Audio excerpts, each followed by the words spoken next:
Bonjour à toutes et à tous, désolé de ne pas pouvoir aller à l'école pour cette grande révision supplémentaire car je suis positif en COVID-19 depuis vendredi dernier et mon résultat n'arrive pas à tourner à négatif ce mercredi, donc mon retour à l'école ce vendredi est empêché. Je suis obligé d'enregistrer quelques vidéos tutoriels pour expliquer davantage comment faire l'exercice de l'examen plan. Tout au début, je voudrais parler un peu de la relation entre les différents ensembles et la relation entre les différents événements pour éviter des confusions. Quand on parle des ensembles, par exemple, si on a l'ensemble A, B et C, quand on parle de A et C, souvent on parle de leur union. Et quand on parle B et C, on parle de leur union. Mais quand on parle des événements, les événements, si on dit A et C, souvent c'est A et C, les deux événements se réalisent tous les deux. Donc, ça doit être tombé à la fois dans l'ensemble A et dans l'ensemble C. Donc, c'est dans leur intersection. On voit que c'est à l'inverse de la relation entre les ensembles. Quand on parle de A ou C, ça veut dire que l'événement soit tombé dans l'ensemble A, soit tombé dans l'ensemble C. À ce moment-là, A ou C, c'est l'union de ces deux ensembles. Quand on parle de A ou C, c'est la probabilité de tomber dans l'ensemble A plus la probabilité de tomber dans l'ensemble C. On voit que leur intersection ont été comptées de deux fois. Donc, il faut enlever une fois de leur intersection. Si A et C n'ont pas d'intersection, si A et C sont deux choses incompatibles, qui ne peut que se réaliser soit l'un, soit l'autre. À ce moment-là, la somme, la probabilité de l'événement A ou C est la probabilité de A plus la probabilité de C. On va voir cette situation dans notre exercice 1. Et puis, on parle de l'événement contraire. Si on prend l'ensemble A pour l'ensemble universel, et si on prend une partie B comme une sous-ensemble, et quand on enlève cet ensemble B, ce qu'il reste dans l'ensemble universel, c'est B bar. Ça veut dire que l'événement contraire de B. Bien évidemment, la probabilité de B contraire égale à 1 moins la probabilité de B.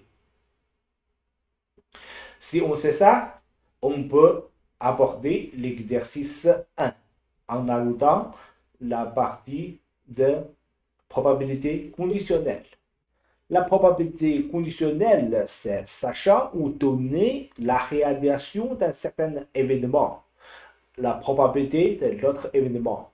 Dans cet exemple, c'est sachant P, ça veut dire que donner la situation que l'événement B est déjà réalisé. À ce moment-là, la probabilité de la réalisation de A. Ça égale à la probabilité de la réalisation de tous ces deux événements sur la probabilité de la réalisation de l'événement B. Pour être plus facile à comprendre, on peut écrire comme ça. On déplace PB à côté gauche. Pour réaliser les deux événements A et B, on réalise d'abord l'événement B à une certaine probabilité. Puis, sachant que B est déjà réalisé, la probabilité de A.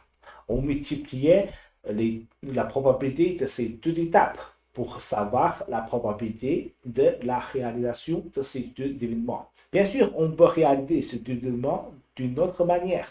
On peut réaliser d'abord l'événement A. Et sachant A déjà réalisé, la probabilité de B.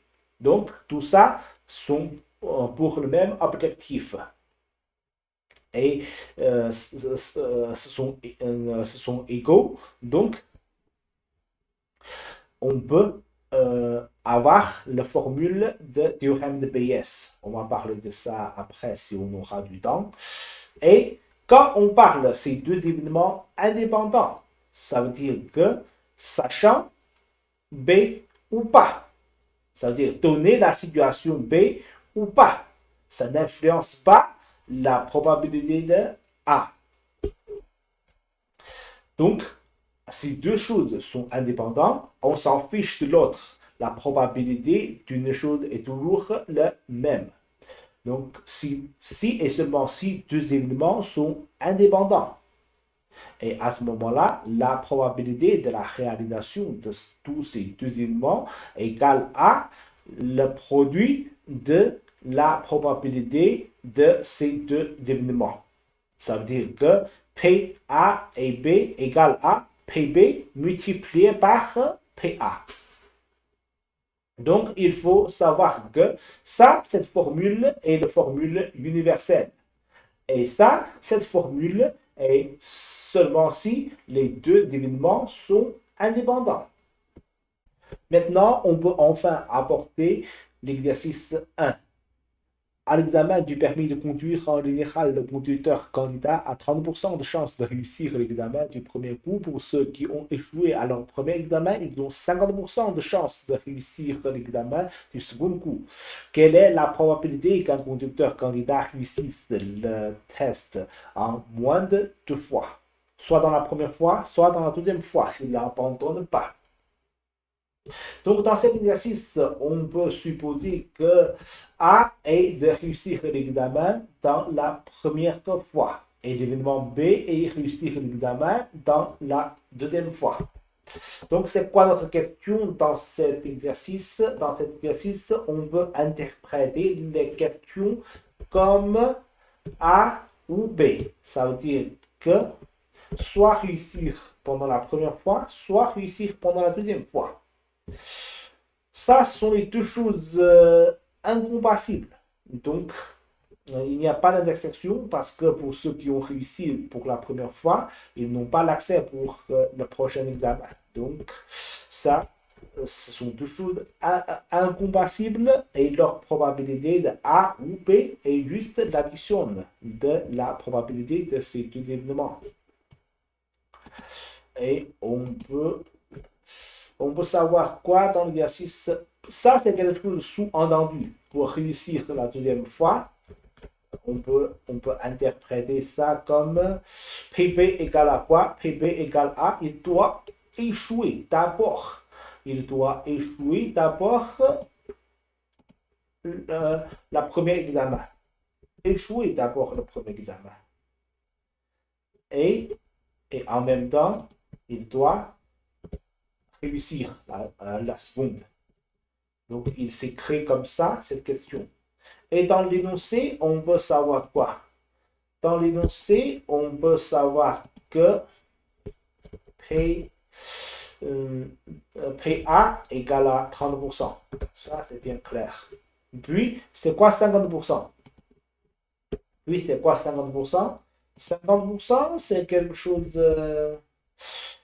c'est donner la situation de l'échec de A. Ça veut dire que donner la situation d'échouer pendant la première fois, la probabilité de réussir pendant la deuxième fois est égale à 50%. Et la probabilité d'échec pendant la première fois est égale à combien? C'est bien évidemment la probabilité d'échec pendant la première fois est de 1 moins 60. Ce sont deux événements contraires. Ce sont deux événements contraires. Réussir ou échouer pendant la première fois. Il n'y a pas de troisième situation.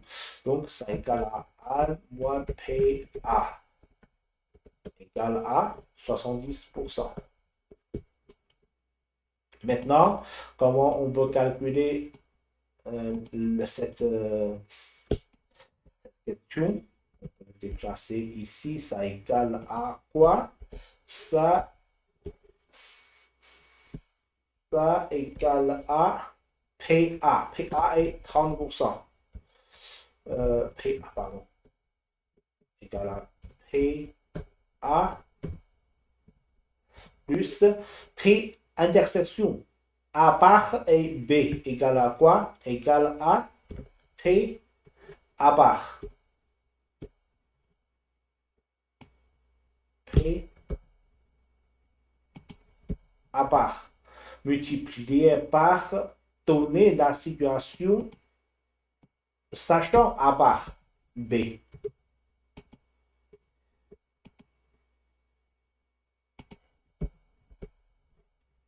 Donc, ça égale à quoi? Ça égale à 30% plus 70% multiplié par 50%. Ça égale à combien? Ça égale à 65% à la fin. Ça, c'est le résultat de l'exercice